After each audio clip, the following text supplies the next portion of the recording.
And when we're talking about back kind of on the racial disparities and the systems that cause them, what do you think are like the common misconceptions or even, I guess, misinformation, if we're talking more purposefully, that kind of prevent progress from being made? In this country, we're very individualistic. I think this goes back to the beginning of how this country was founded, right? We think everything cool about who established these colonies, right? So these were people who, if we're looking at Jamestown, I'm originally from Virginia, went to college at William and Mary. So, right at the heart of where this all got started, you had people who were part of the mercantile class who were looking to, they were looking for gold. They were looking to establish, various kinds of business practices, extractive practices from the beginning. You have, some religious motivations, in Boston, but still they were also looking for an economic foothold as well through a particular kind of, neo-capitalism that was coming out of feudalism in Europe.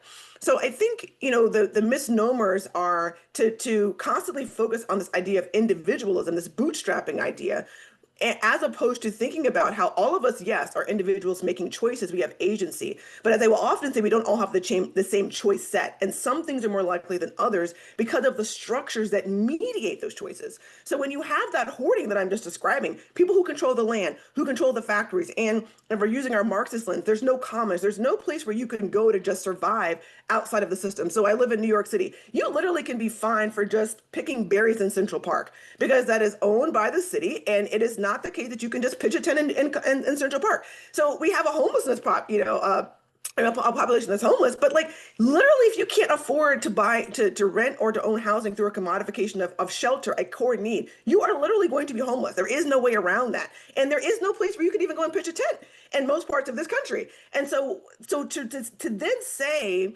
that when you don't create a social safety net that really honors people's humanity, irrespective of their contribution to the economic system, and you don't, and when you're so unwilling to honor people's humanity and to only see them as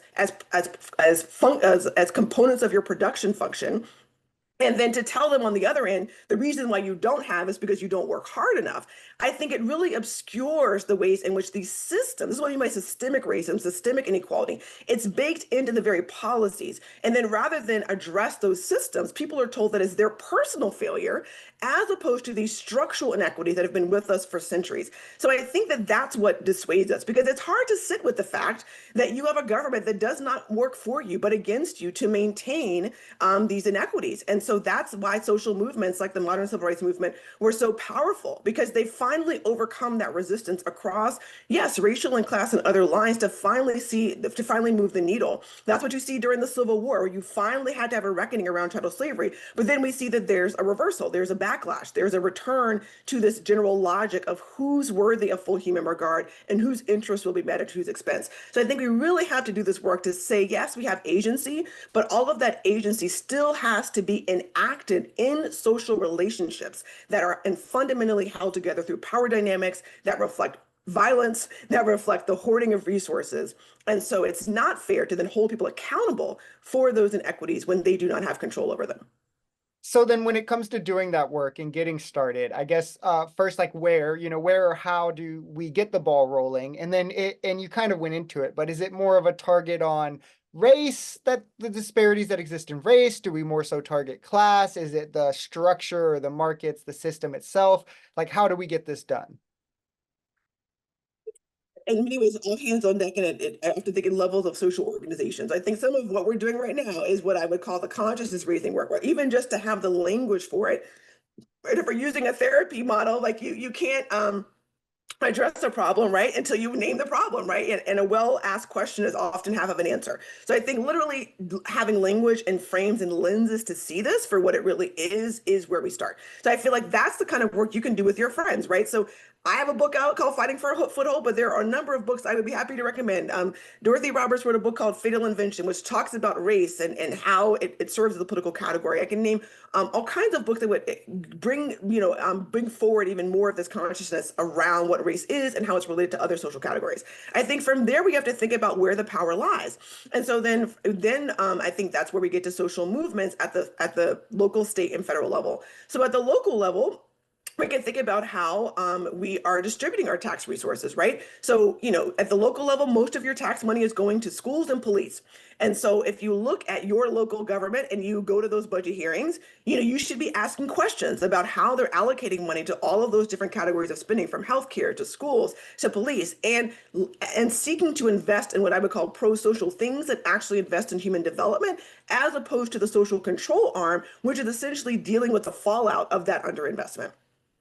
And that means that we have to also honor, back to the history, that we have been cutting taxes on average at the federal, state, and local level, to enable the hoarding that we see at the top, right? So Elon Musk was gleefully in charge of the DOGE, the Department of Government Efficiency. Meanwhile, he had received billions in federal subsidies to establish his businesses, right? So we might call that a form of corporate welfare, right? And so we need to think about how we're cutting taxes while we're subsidizing billionaires. And so we need to think about, okay, well, how do we raise our taxes at all levels of government, and then have the fight to actually have the money not go to people who already have the money, but to actually go to the kinds of investment in physical infrastructure, whether that's transit, whether that's our schools. So I think it's then thinking about federalism, which is the shared governance across levels of government, local, state, and federal, and then thinking about who controls what. So part of the competition between local jurisdictions that I focus on in the book, which amplifies racial residential segregation and its consequences, is that we need to think about how states essentially force local governments to compete in a context where they're giving local governments less revenue. Because now local governments are trying to compete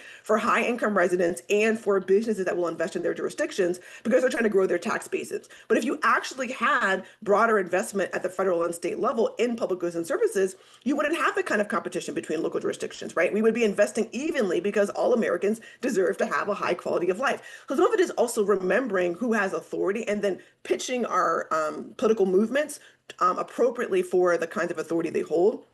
I think it's holding governing officials accountable for what they claim that they're going to campaign on, and what they campaign on, and then what they do and they don't do. So that's actually just voting, and voting people in and out of office based on their record and their platforms. I think it's also continuing in our civil society groups to establish an agenda in the first place, in terms of like, what is it that we actually seek. So we're not coming, with a begging bowl to these politicians, but we're saying, no, we're voting you into office, and here are the things that we want to see, right? And so there's an accountability framework that you establish at the outset in terms of the kind of country we want to create. So I think you start local, hyper local, with your friends and the people your church, your synagogue, your mosque, your places of worship, the places where you gather to play basketball, or wherever you are spending time in these so-called third places outside of work and home, to then build these agendas based on a shared understanding of what we need. And then we hold our governance systems accountable. And that includes raising tax revenue, and that includes developing policies that actually reflect those values that we establish in conversation with one another. Awesome. And then before I let you go, if you want to let people know where to get the book, if you have like social medias or a website or something you want to shout out, you can have the floor. Oh, sure. Thank you. So yeah, so the book is called Fighting for a Foothold: How Government and Markets Undermine Black Middle Class Suburbia. So it's looking at the capacity of majority Black jurisdictions, specifically those that are majority middle class and Black, and their ability to leverage high quality public goods and services. So the book itself, in terms of finding it, you can find through the Russell Sage Foundation, which is my publisher. It's on Amazon, it's on Barnes and Noble, so your normal corporate outlets, but then Russell Sage for those who want to avoid the big corporations. I also have a website, drangela.sims.com, and it's Sims with two M's. I'm Angie.Ange17 on Instagram, and I'm also on LinkedIn and Facebook under Angie Sims and Angela Sims. So thank you so much for having me. Awesome. And I'll have a link for the book for anyone who does want to check it out. It's definitely worth the read. And thank you for an amazing conversation.